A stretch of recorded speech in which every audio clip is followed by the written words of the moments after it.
siasa. Anasema Pastor Ng'ang'a, sijui nimesema nilipo mwanamke. We madam, mind your own business. Mind your own business. I gave my testimony every time. I was in jail for 20 years. Don't try to bring drama to me. Mind your politics. Wow. Take me to jail. I was in prison. Kenyatta alipokufa kama leo. The following day, nilikuwa na bunduki. Tukashikwa kule Nakuru.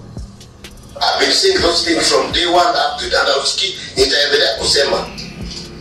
Nita preach. If you don't like me to preach, tada umeona crowd hiyo nilikuwa nayo maili 3. Now you are trying to cook something pale ndio threat. My brother, my sister, tada wewe ni kitu kidogo kwangu.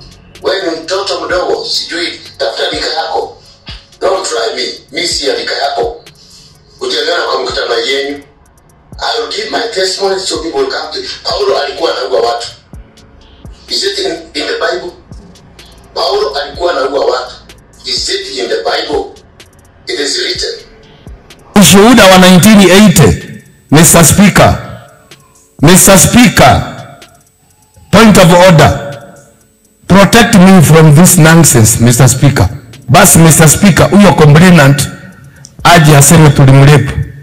Maana ilikuwa ni 1980. Sasa mkae chini. That means you are the devil. Na itakuuma. Nitahubiri ukiwa haya mambo. Testimony yangu na wao ukiniweka kwa bunge, ngoja uone nitakuweka. Si ugoje uone. Si ugoje muone. Wait and see. Mimi sirika yenu. 1972 ulikuwa wapi? 1989 ulikuwa wapi? 1992 nikianza kuhubiri ulikuwa wapi? Leo hii niambie niandike statement ya ushuhuda wangu. I'm 72. Si ugoje ufike 72. Fala wewe. I swear before God, na gojea hiyo 2027 hata mimi.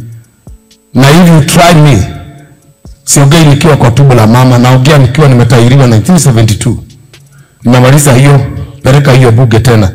Mseme nimekuwa ta. Hatuwezi kukosa kuhubiri kwa sababu ya nyinyi. Mind your own parliament. Sasa mimi hamtanifundisha vile nitahubiri. I swear before God, hamtanifundisha vile nitahubiri. Mmenikuta nikiwa kwa hii madhabahu. Nilihubiri kutoka wakati wa Nyayo na nitahubiri. Kama ni kuattack, try me, you will see the consequences.